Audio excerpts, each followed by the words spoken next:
My name is Marie Contreras, and I am the proud owner of Marie C. Pet Care. Nothing is more important than my family, and my pets are part of the family in my house. For the last 5 years, I have dedicated myself to the world of pet care because I am a pet lover at heart.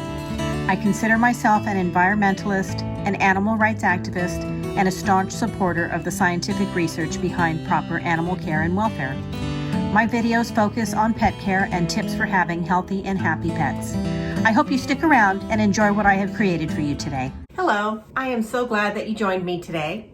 In today's video, I want to share whether or not seniors heal faster when there's a dog in the home. There has been quite a bit of research with therapy dogs and people that are sick. A lot of studies have been done with cancer patients. The quick answer to this is yes and no. They have found through the studies that they've done that while it doesn't help 100% of the people heal faster, it didn't harm anyone. So basically, if you have a loved one that's sick and you have a dog in the house, if the dog is gentle and the person likes the dog, it's not going to hurt them. And it may actually help them heal faster for a number of reasons, which I'm going to cover in this video. The first aspect that I want to cover is that seniors tend to be less social and have a smaller social network than younger people. And this is one of the reasons that dogs in particular really have a positive impact on the quality of life for seniors. I remember when my grandmother was in her 80s, up through her 80s, she had a standing lunch date with about 3 of her girlfriends. And they would meet on Wednesdays and they would go to a local restaurant. And they did this for decades. And they would meet for lunch every Wednesday, and she really looked forward to it. But when she got into her 80s, one by one, all of her friends passed away. My grandmother lived until she was 96. Oh, 95. She was 95. She just missed her 96th birthday. So she outlived all of her friends. And it was a source of great sadness for her. I remember her saying how sad she was. She really lost a lot of her luster when her friends passed away. The grieving process takes a huge toll on you. When you're the only one left, it can be overwhelmingly sad. And my grandmother suffered from a great sadness due to the loss of her friends. She always loved animals though, and they did have a dog in the home, which I still have. This little pile of blankets right here has Eddie in it. Eddie was a ray of sunshine in this house for my grandmother and my mother. And he would take turns napping with either one of the ladies. Whoever was taking a nap, that's where he was. And he loved them both, and they loved him. And he really helped them. They had a hard life towards the end. My grandmother, after she lost all of her friends, in her probably late 80s, she started showing signs of dementia. It started with being very forgetful. There was one time in particular, there were a few times that we knew there was trouble, but before we knew that she had dementia, and initially when we took her to doctor's visits, her doctor could not diagnose actual dementia or Alzheimer's. He just said, well, she's in her late 80s. This is perfectly normal. People forget things over time, and it hadn't progressed badly enough. And they didn't have the tests that they do now either. But there was one time she took herself to the dentist. She was still driving in her 80s. She had gone to the same dentist since I was a little girl. Dr. Fiddler was his name, and he's retired now, but she loved Dr. Fiddler. He was in Beverly Hills. She thought he was in a nice area, so he'd have to do good work. And she went to him until he retired. The last time that she went to visit him, she got lost on the way home. She had lived here for 10 years and gone to him for decades, but she couldn't find her way home. And it took her 4 or 5 hours to make a 20-minute drive because she got turned around and she got lost. And this was before cell phones. She never did have a cell phone. And she couldn't find her way home. And so she didn't make it home from her dentist appointment until evening. She did eventually find her way home. And that was the first sign that maybe there was a problem. Her reaction time had slowed. She also started getting into little accidents, little fender benders, thankfully nothing major. But it was at that point that the family and she agreed as well that maybe it was time to put up the keys and stop driving. But all of these things contribute to a general isolation and loneliness for seniors. They start to get sick. They lose their driving privileges, their friends pass away, And, even my grandmother had children and grandchildren, and we all adored her. But as she got sick and she needed more and more care, it became more and more of a burden. And my mother was primarily burdened with the full weight of the task of dealing with a mother that had dementia. And I lived in another state. My mom would complain about caring for grandmother and how hard it had become. And I really didn't take it as seriously as I should have. I didn't realize how bad it had become until I moved back to help her with grandma. And I just didn't realize, my mom was telling me, and it wasn't sinking in, the amount of work and burden that it was on my mother. But back to the topic of this video, as hard as it is to get older, dogs can relieve a lot of that stress. And it has been shown in studies that I will link in the description down below, that dogs really do have a primarily positive aspect on your quality of life. There are a few things that they do. In addition to alleviating some of the loneliness, studies have shown that talking to a dog and petting a dog actually has more of an impact on your blood pressure than talking to a human. I don't know if that's because humans aren't very good listeners, or if they say things that upset you, which a dog would never do, but dogs are just easy. Now, I'm not talking about a puppy or a big, strong dog that's going to knock you over. All of these studies were done with therapy dogs. Therapy dogs are trained to be gentle. They're trained to not lick people and to not jump up on people. And generally, a therapy dog in a clinical setting will arrive with a handler. Basically, the owner of the dog is usually the handler. They will monitor the dog and make sure that the dog isn't becoming a nuisance. With a family dog, they haven't done the studies with the family dogs. But if you have a well-trained, calm, and friendly dog, I don't know why that wouldn't be equally good or even better, because you have that bond with the dog. And I've seen firsthand the very strong bond that people get with their dogs as a dog walker and pet sitter. There's really nothing like it. And the studies also showed that while the health benefits weren't universal, they weren't 100% for everybody, no harm came to anyone because of visiting with a therapy dog. And so even if it doesn't make you healthier or help you survive a grave illness, it's not going to hurt. Another one of the benefits of having a dog in your home is that they give you a reason to get up in the morning. They have to be fed, they have to be walked, you have to care for them. It gives you a purpose. This animal is depending upon you to stay alive. You have to care for them. It's not something where you can wake up and go, oh, I'll deal with it tomorrow. You can't procrastinate on feeding them. If you procrastinate on walking them, you have a mess to clean up. And so it will literally get you out of bed in the morning to take care of an animal, and dogs in particular, because they need exercise. If you live in an apartment or even a home, you have to take the dog out and let it stretch its legs and do its business outside. And so it's good for that, because people that have dogs are more likely to exercise themselves because they have to walk the dogs. And getting out in the sunshine, being out in nature, getting a little gentle exercise, those are all things that tend to improve the overall quality of your health as well.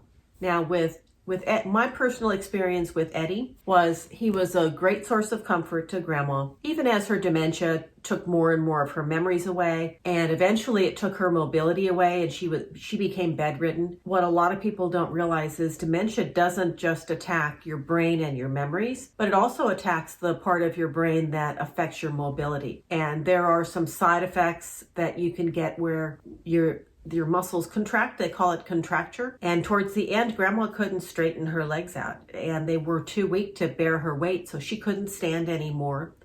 She would forget, and she would swing her legs around and try and stand up, and she'd fall down. You really lose little bits of your body at a time with dementia. What Eddie would do is he would just love her. He would get in the bed with her. He would snuggle her. He was always very quiet, very gentle, and he would just spend time with her. And he did the same thing for my mother. When my mother had lung cancer and she became bedridden also towards the end, he would just stay by her side. He slept with her every night. He would stay with her in the bed. When she was in the hospital and it was her last day, the doctor told her that the end was near, and that if she had an animal at home that they would clear it, and so that this was before COVID, and they would clear it so that we could bring the animal to visit her. And so I did. I went home and I got Eddie, and we played Mom's favorite music, and we let her visit with her dog. And she said, "What's going on?" And I said, "Well, the doctors have done everything that they can do, And they told me that if you wanted to visit Eddie, that I could bring him, and I knew that you would, so I brought him. And it was the first time that she had smiled in 3 days when she saw her little dog. She just loved him so much. She used to call him the love of her life. So I know for the two special seniors in my life, Eddie had a huge impact. I promised my mom that I would take care of Eddie, and that is how I got Eddie, was when my mom passed away. I promised her that I would take care of him and make sure that he was safe. He has become a huge part of the family. He's always near me. If you see a pile of blankets in a mess on the couch next to me, chances are very high that he is under that pile of blankets. He likes to snuggle himself in and cover himself up. He gets cold. And so he likes to be near, but he likes to be covered in blankets. That's my experience with dogs and healing. There have been quite a few studies that have shown that it does help lower your blood pressure, but I think it just makes you happy. I think it warms your heart to have a dog that loves you nearby. Now, a note about cats. I know some people are cat lovers and don't have a dog. In my opinion, if your cat is friendly and spends a lot of time with you, I don't know why a cat wouldn't be as good as a dog. It's my opinion that they would have just as positive a benefit on your health. They haven't done the research with cats though. They've done the bulk of the research on therapy dogs in a clinical setting. And I think it's because it's harder to take a therapy cat to a clinical setting. So they just haven't done the research. And there's fewer people with allergies to dogs. But if you are not allergic to a cat and the cat is friendly and gentle with you, I think it would provide many of the same benefits that dogs do. So don't worry if you're a cat lover. I think that a cat would have just as good an impact on the quality of your life as a dog. Maybe more so. I know I have both. I have 2 cats and 2 dogs. The cats are not a constant companion, but they're pretty close to a constant companion. The cats take turns and they snuggle me, and when I wake up in the morning, my dogs are usually in their dog beds. Sometimes Eddie's in the bed with me, but not always. But my 2 cats are always snuggled nearby. You know, they pick and choose when they're going to snuggle more than dogs just because of their personalities. My cats are pretty friendly, and I think that if I needed attention and company, I really think the cats would step up. They would be up to the task. So don't rule cats out either. I think the research isn't in yet, but I would not be at all surprised if they find that cats have just as much of a benefit on the people that love them as dogs do. And a funny story about cats. I was trimming Eddie's nails last week, which is a task that he just he hates it. He hates it so much.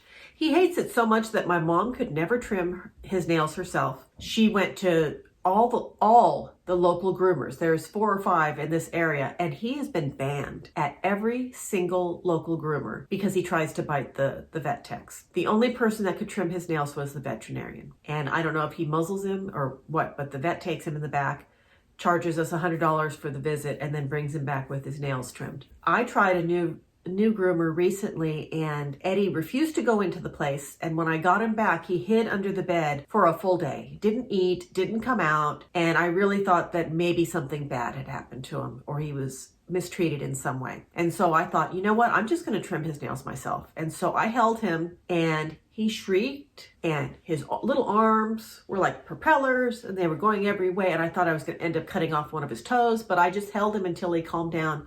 And when he'd calm down, I'd clip one nail, and then the terror would start up again. And he was making such a commotion that my border collie, Betty, was pacing back and forth. She didn't know what to do. She didn't know if Eddie needed saving or if I needed saving, but it really traumatized her. My gray cat, Smudge, came over to Eddie and looked at him, and he looked at him straight in the eyes, and he reached out a paw, and he just touched Eddie's hand and just put his paw on Eddie's paw, kind of like, buddy, it's okay. I know she's not killing you.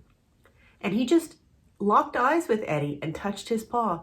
And Eddie calmed down, and I did clip all of his nails, but it took about 40 minutes because I would have to wait till he would calm down enough that I wasn't going to cut off more than I needed to. And I didn't nick any of the quicks. Watching the cat comfort the dog was it just touched my heart. It was really something. Based on that, surely cats must have the same benefits. Now, the studies that they've done have been with cancer patients and therapy dogs, and also equine therapy, which is the horse therapy. So the studies show that dogs, therapy dogs, and horses definitely do have a positive impact on your health. I think cats are coming. Now, I wouldn't rescue a dog specifically for this purpose because the personality is a huge factor.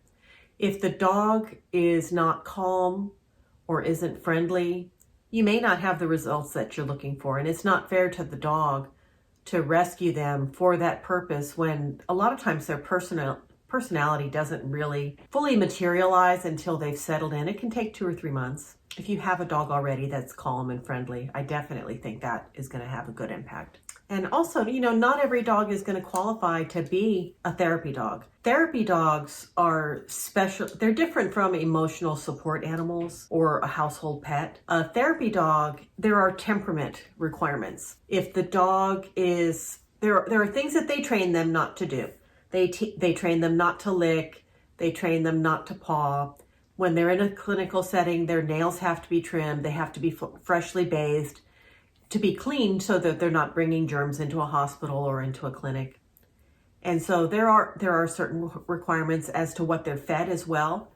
Therapy dogs are not allowed to be fed a raw diet because of the bacteria that could be on their muzzle that could be transmitted to people that are very ill and have low immune systems. There are some rules to have a therapy dog that make them more likely to not make someone sick. Household dogs, of course, don't have these rules. But if you have someone sick in your home and their immune system is compromised, you want to make sure the dog is as clean as possible, as often as possible. You want to keep their nails very short, especially seniors have very thin skin. If they get scratched, they're more likely to have their skin broken, and because of the medication that they're on, often they're on blood thinners that will make them more likely to bleed more profusely. And so keeping the dog's nails very short is a must, and teaching the dog not to paw at people or to jump up on people is also critical. Seniors are easier to knock over. My Betty dog, my border collie, she knocked my mom down and she knocked my neighbor down.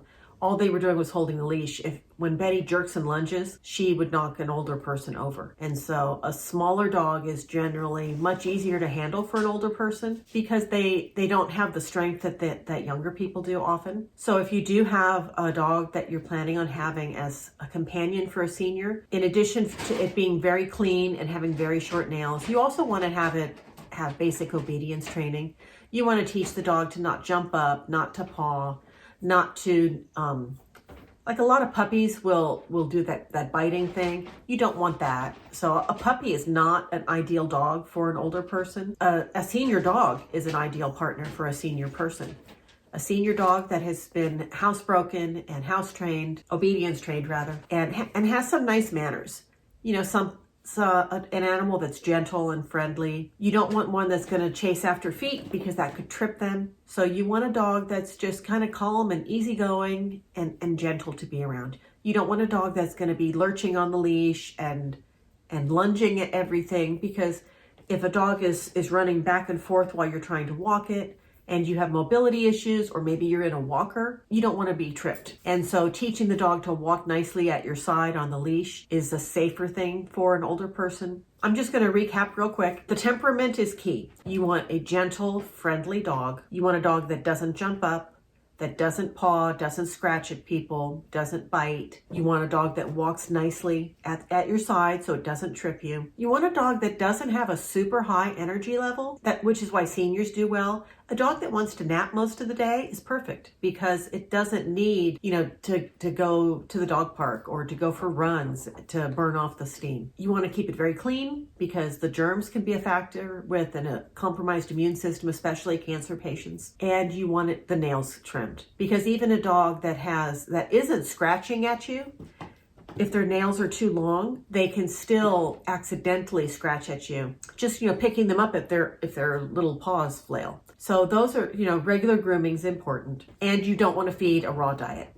Raw diets can be very beneficial to animals, but they're not advised if you have somebody in the household that has a compromised immune system because of the chance of the spread of E. coli or salmonella. I hope this helps you. And I hope it encourages you to adopt a gentle senior dog. The shelters are full of them. They need us just as much as we need them. Bye for now. Today's video is sponsored by Good Dogs, a foolproof guide for having happy and healthy dogs. Yes, I wrote this book. I don't have any real sponsors yet, but this is a great book. If you have dogs or you know somebody who has a dog, you can find it on Kindle, in paperback on Amazon, and now it's also available on Audible, so you can listen to it while you're driving around. If you enjoyed this video, nudge the like button. If you would like to see more like this, consider subscribing. If you would like to read the blog or check out my new book, I'm going to leave links to them in the description. Thank you for watching.